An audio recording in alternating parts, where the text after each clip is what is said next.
Hello, hello, hello, and welcome back to the World Cup 26, a global showdown with the Hooligan Soccer Boys, myself, Gary Stryker, as ever, with the Hooligan.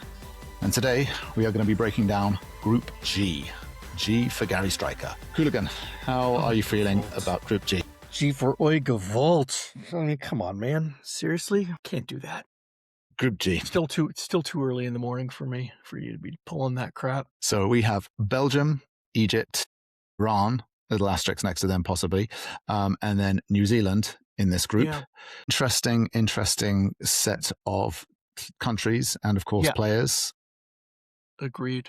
We have Belgium. This is the remainder of the notorious Belgium golden generation that failed to win a trophy, and there was more like the tarnished generation, if you ask me. Gold doesn't tarnish, but it should in this particular case. There is definitely some dregs of it as well. We have, of course, Egypt and Mohamed Salah, and obviously the Egyptians who sort of never reached a World Cup knockout phase. So if they can get out of the groups, this will be a first for them. New Zealand returning to the World Cup since 2010, their last appearance in South Africa. And then, of course, we have the Iranians, with, given the current goings on in the Middle East as well, there is an asterisk next to them whether they will attend or not. So let's get into this one and break down some of these games as well. So how are you feeling about this group, Hooligan? What's your sense here?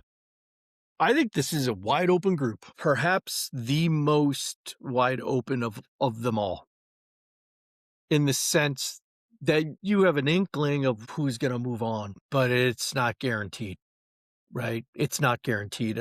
Belgium has a spectacular ability to self-immolate, and it could happen again. I don't think it will, but it could. If you're a Belgian supporter, you look at this group and you go, great, we've got some relatively easy fixtures that we can walk away from. I think that's a mistake, because Egypt and Iran are both much stronger and tougher than you might think they are. Yeah, I think this is a bit of this group has some gotchas for the Belgians. And I think for the Egyptians and the Iranians and even the Kiwis, there is this, you've got to look at this group and go, great, we didn't pull Brazil. We didn't pull France. We didn't pull any of the real contenders, because Belgium ain't a contender. Not in this World Cup, not in any World Cup really, but in this World Cup particularly, despite the talent that they have on that team, they are not going to be contenders. And so you got to love it. You got to love it if you're a supporter of any of these four countries. Yeah, I would agree with that. I would say Iran are not to be assuming obviously sort of attendance. They are a half decent side, and they can score goals and they can attack and they can definitely do some damage. I agree with you about Belgium. They certainly could be a little bit of hubris in here, thinking we've got all of these sort of superstars and megastars in our team, or sort of fading megastars, if you like, and that could be an upset. So, and then Egypt, of course, I think, Salah's leading them, and I think he's got something to prove, particularly with the season that he's had at Liverpool, showing that he can still do it on the world stage. I know you're a big fan of the Kiwis as well. I know, and obviously a big fan of Chris Wood in particular as well. And I think these guys, these are probably, New Zealand, I think it's fair to say, is the weakest team in this group as well. But that's not saying that no, totally agree. Yeah, completely agree. But that's not saying they can pick up points. They can pick up points. Exactly. But it doesn't mean they can't show up on any given day and put one over on you. And I think that is the real crux of the matter. In these World Cup games, you can be surprised. You can be surprised very easily, actually. And so I do worry a little bit about Belgium. Will they stumble? But at the same time, I also look at this and go, there's going to be some exciting stuff to watch. I look back at the FIFA Club World Cup from last season and how everybody dismissed Auckland.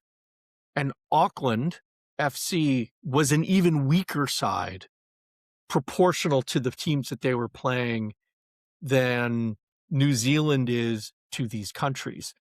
And yet they still got a draw. So, yeah, could happen for. What I'm really looking forward to in this is, if you look at Iran, their first two games against New Zealand and Belgium are being played at SoFi Stadium in LA. Mm-hmm.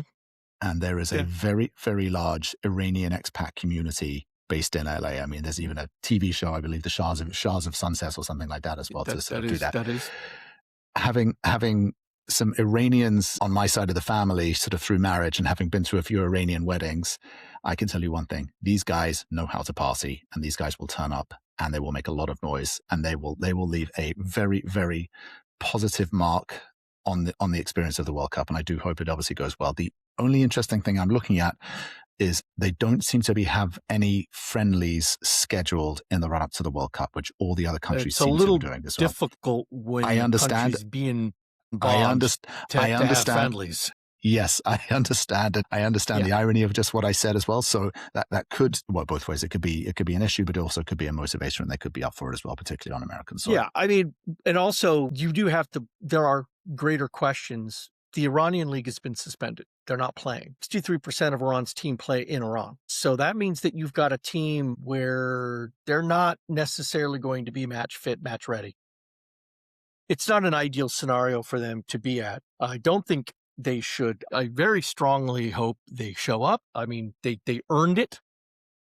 Go take advantage of it and do what you can. Even if they choose to show up, there's always the chance that they might not be let in. That could happen. There is no guarantee that any team that is currently whose country is under a travel ban, there's no guarantee that they're actually going to be able to attend this World Cup. At least no verbal guarantee. Will it happen? I doubt it. I don't think the United States would risk that type of diplomatic snafu, but you just don't know. So we want to see Iran come. We want to see them play. We want to see the Iranian diaspora show up en masse, loud, proud, right?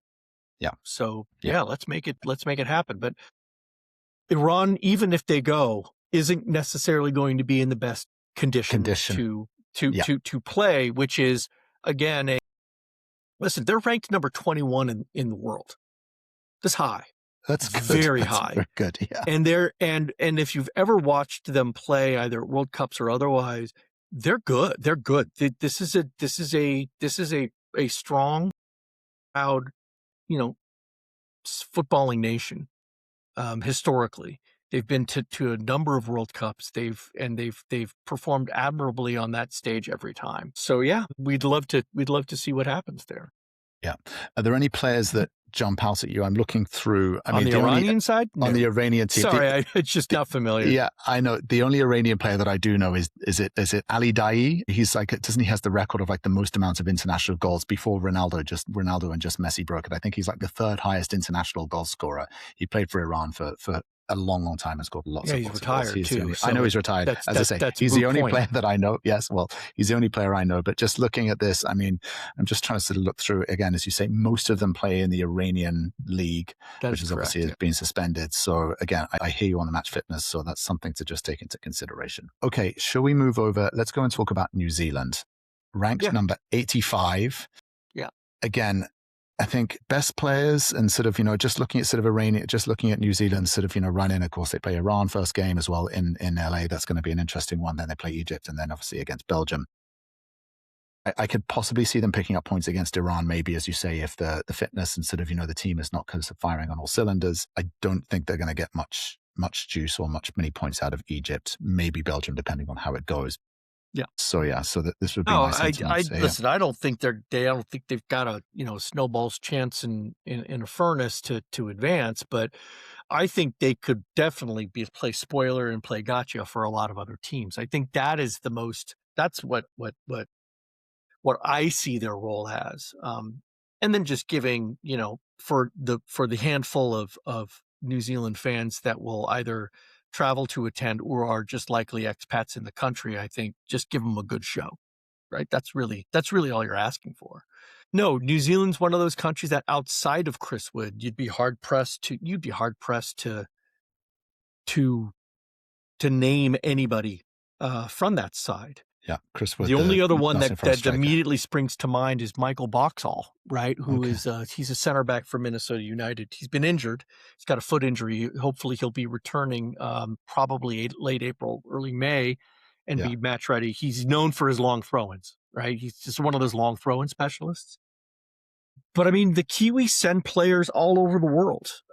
They might not be known, have gigantic big names playing in the top leagues, but they send them out there. I mean, only 31% of the New Zealand team plays inside New Zealand.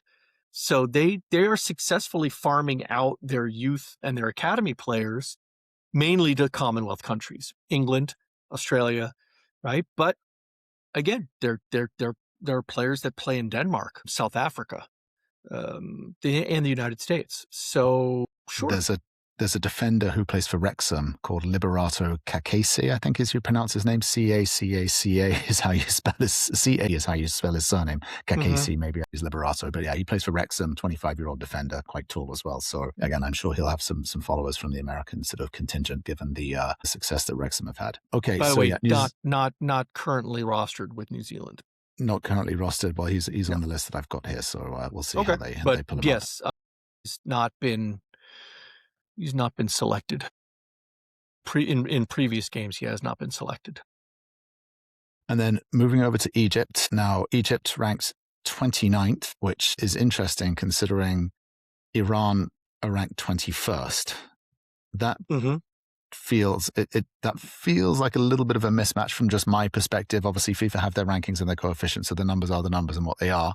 But I would put Egypt as a little bit sort of have a little stronger team, particularly if they've got players like Salah. Obviously, everyone's familiar with Mohamed Salah. They've also got Omar Mamouche as well, the sort of Man City striker as well. Just looking through some of these other teams as well and other players, they have quite a few, sort of some players playing at high level, playing in sort of the big leagues, and then a lot of also playing in the Egyptian home team. Are there any players here that jump out at you from the Egypt team aside from those guys? No, but one, I don't think Egypt is as good as Iran. I really don't. Okay. I think Egypt has bigger stars than Iran. But as a unit and as a team, they're not as really as good. They're better. They've gotten better. Yeah. Egypt used to be all about Mo Salah, and that was it. And the general frame of mind was give Mo the ball, let him do his thing, and everybody go and do their bits. That's not the case anymore. Omar Marmouche, who plays for Man City, has made headlines. Unfortunately, he's also not getting a lot of playing time. Not delivered hugely. No, he has and he has not. I think you look at a team like Man City with its plethora of talent. I don't think Marmouche has ever really been given too much opportunity, and every opportunity that he's had, sure, he's missed. He's done that. He's been a typical soccer player, and sometimes you get moved off to the side if your performance isn't quite meeting whatever expectations there are. Let's be honest, Pep's got some high expectations. But yeah, the one thing that Egypt does have is a very strong sense and unification of purpose, right? They are a good team. It's the same thing that Iran has. When Iran play together, they understand the gravity of these moments and they work together seamlessly. And I think Egypt can do the same. Again, it's a heavy team that draws heavily from the domestic squads, right? And so I would expect there to be within the team quite a number of people who play together, either for Ali or Zamalek, which are the two clubs that most people are getting pulled from. Yeah, it's a good. I mean, I think they're going to be tricky. Will they win? I don't know. They should. Everybody thinks Egypt, and when they think Egypt, they see Mo. If Mo regresses to his previous form, and I mean that in a positive way, right? Like Mo still has the chops, and if he can bring his chops in on all three games, yeah, they're going to move on pretty easily. If Mo struggles, the team could struggle, and then we have to see how everything goes. But I have confidence that Egypt should pull through. And then Belgium, looking through their squad of players that they've got, the one thing that strikes me is there are very, very few young players, if at all, on their roster. To be honest, Gary, this entire group is old. Yes. The average age of the teams inside Group G, right? And Belgium is the youngest of the four. Wow. Their average age is 26.6. Egypt is 28.5. There is no youth in Egypt. Great research. I think there's only like 2 or 3 players under the age of 25. Yeah. Iran's average age is 28. New Zealand's 27.5. So this is an old group in the sense that, in the average. There's only one other group that is higher in average. But we'll get to that when we get to that. Great research, Hooligan. Well done. Great research. Okay, in terms of players to look out for on the Belgian side, I mean, just looking at sort of from front to back, their striker Romelu Lukaku, who is now 32 years of age, scored a lot of goals for them, has been quite a journeyman in terms of his career and played at a lot of different teams. I believe he's currently at Napoli at the moment and injured with some muscle injuries. So if he is fit, I'm sure he will go. But 32 years of age, this is probably his last World Cup. And yes, and yeah, I would agree. I don't think so. Yeah. They also have Leandro Trossard in that Arsenal forward as well, a left winger as well. I'm surprised, I didn't realize he was so old. He's 31 years of age as well. And obviously this supports your point about the average age being quite. In terms of midfielders, of course, there is Kevin De Bruyne, who is doing very, very well at Napoli as well. And obviously sort of found a home there in Naples and doing quite well in Serie A. And then I also see that they have Jeremy Doku of Manchester City, that left winger. He is, I think he's their Doku, youngest I think player. Doku could be a World Cup star. If Belgium gets out, if they move on, I think Doku will be the reason. He might not get all the goals, but he's going to attract so much attention. All of his runs are going to keep people so distracted that it gives Lukaku the ability to just be Lukaku and stand in the middle and put banging goals. That's what he does. He's a big presence, and he just stands, holds up play, and waits for the people to give him the ball. Yeah. Okay. And then let's also not forget Yuri Tielemans, Amadou Onana, and De Ketelaere from Atalanta. These are all tip-top midfielders that can move forward. If Belgium has any weaknesses, it's likely in the defense, right? Their defense is not, quote, world-class. Yeah, I'm trying to. I don't recognize. They don't have any gigantic names that are sitting inside that defensive side to make big stops. Yeah, they do have a number of goalkeepers they can pick from, right? Between Matzels, Senne Lamens, and Thibaut Courtois, that's a tough choice. And likely all three of those are going to be there, assuming they're all healthy. That would be the trifecta of goalkeepers, and you don't get much better than that. That is a world-class goalkeeping. That is a deep set of World Cup goalkeepers. Shame you can only play one of them, right? Right. Okay. And then, so looking at this group, then who do you think gets through, and who do you think gets out? I actually think Belgium. I think Belgium and Egypt are the likely candidates, but I wouldn't rule it out that Iran could sneak in. They could just seize the moment, and if they are, that's going to come at Egypt's expense. I don't think Belgium is going to bottle it that bad. I think they're going to make people nervous. I think they might get a draw when they really should have had a win. That's certainly a possibility, but I do think ultimately it will be Belgium and either Egypt or Iran. Sorry, New Zealand, it's not your year. When has it been your year? But I am predicting New Zealand to at least gain 1 point, possibly even 2, in a surprise.